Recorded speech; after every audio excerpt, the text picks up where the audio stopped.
Here's a question for you. What is in your unconscious? It's a little bit of a trick question and a little bit of a controversial question. Why? Because the unconscious, and I made an episode previously, do we have an unconscious? It's a philosophical mystery, but more probably closer to home, it's a psychological mystery. It's something that has been debated for a long time, and the premise is there's a region of our brain that we don't have direct access to.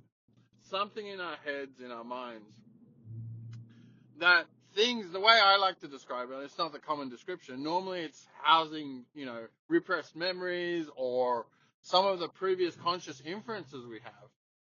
I like to think it as a region of the brain or in our head somewhere. We don't know where. That's the whole thing. We can't point to it. There's no science behind this.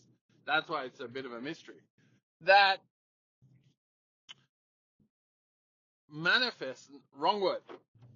Undo that word. That emerges, that's the word I'm looking for, emerges into feelings and thoughts. What do I mean by that? It means you're just going about your day to day, and all of a sudden you feel something or you think something, and it's not necessarily you're consciously bringing that to the forefront. It just happens. And this could be something that we had previously in the past, whether it's trauma or good things that have happened to us. We feel a certain way. Where is that coming from?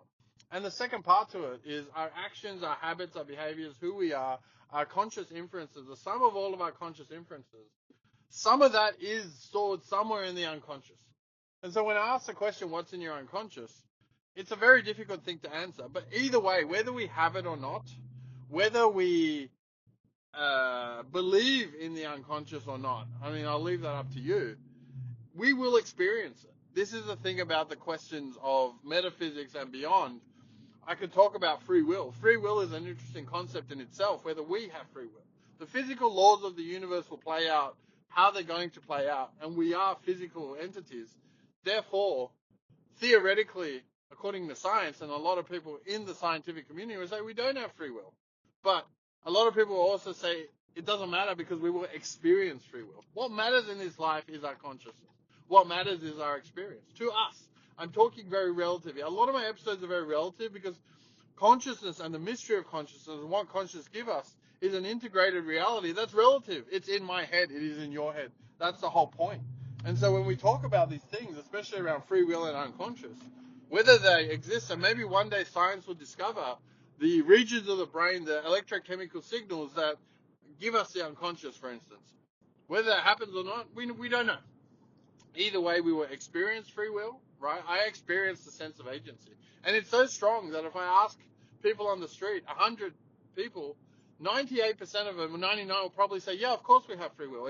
It's a given. Why? It's an embedded experience. It is embedded in our consciousness. Just like our unconscious, and defining the unconscious or subconscious being something that's not actively thought about, something that's not actively in our consciousness or feeling. We don't think or feel something that triggers our unconscious. It's the other way around. And so it's the cause of a lot of what we do autonomously. When I say autonomously, that's exactly what I mean. We often think we are doing things consciously. In reality, a lot of what we do, especially around the mechanics of moving in our environment, our brains are geared towards this. The philosophy of unknownism, it binds known states. What are these known states? They could be in the cerebellum. The cerebellum is a very ancient region of the brain responsible for most, if not all, of our day-to-day muscle movement, right? We don't have to consciously think about, once we build the ability to do that, which is what happens during our childhood, it goes into the cerebellum. In fact, a lot of the brain wants to offload into the cerebellum so that it doesn't have to worry or think about moving your feet, moving your arms. This becomes a natural behavior. In fact, a lot of the pro athletes, they train hours and hours a day. You could say, why? They're already good at what they do. What they're actually doing is fine-tuning their muscle movements and engaging much more of the cerebellum, which is a very reactionary region of the brain, to do their sport. It becomes a second nature, as they call it. And so what the brain wants to do is to have more of those known states. It is an energy conservation thing.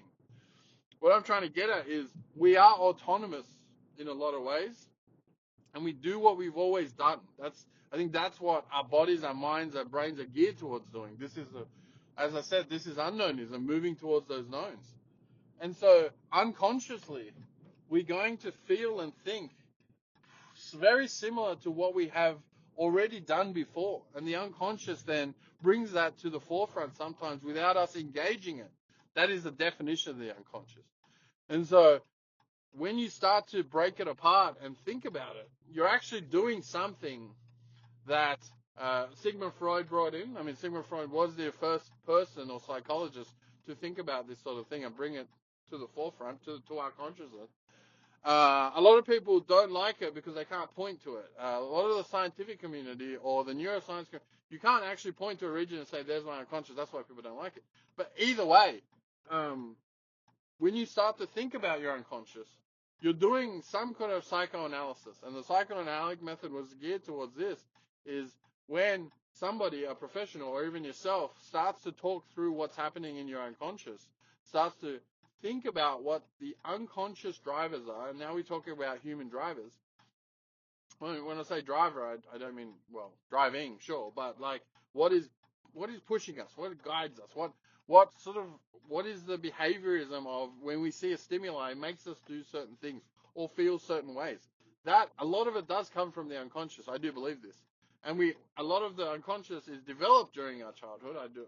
A lot of psychologists would subscribe to the childhood developmental theory, but when we talk it through, something interesting happens, and here's how I view it.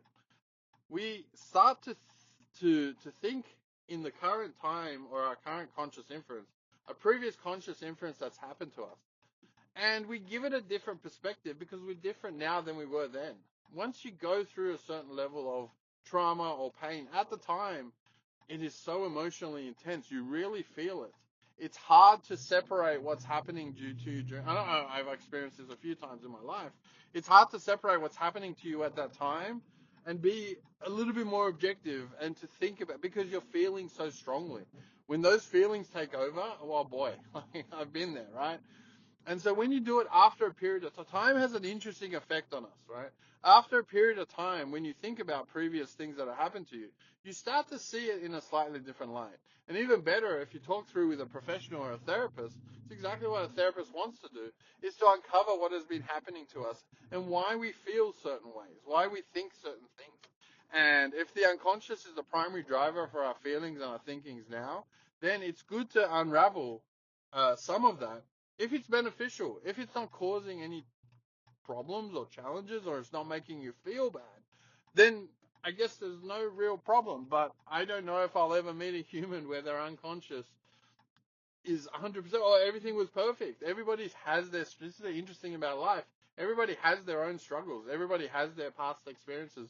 Nobody's previous conscious inferences are 100% awesome. Right, so probably what makes us human is there are always these things that we are battling inside of us, and our consciousness is in some ways battling the unconscious, and it's trying to live a good life now, but there's previous things that hinder us, and those are the things that we uncover in our unconscious. So it's an interesting thing to think about. It's very deep in terms of our psychology. Uh, I believe it can have a big effect on our lives, but that's what I believe. I'm not sure. What do you think? What do you believe?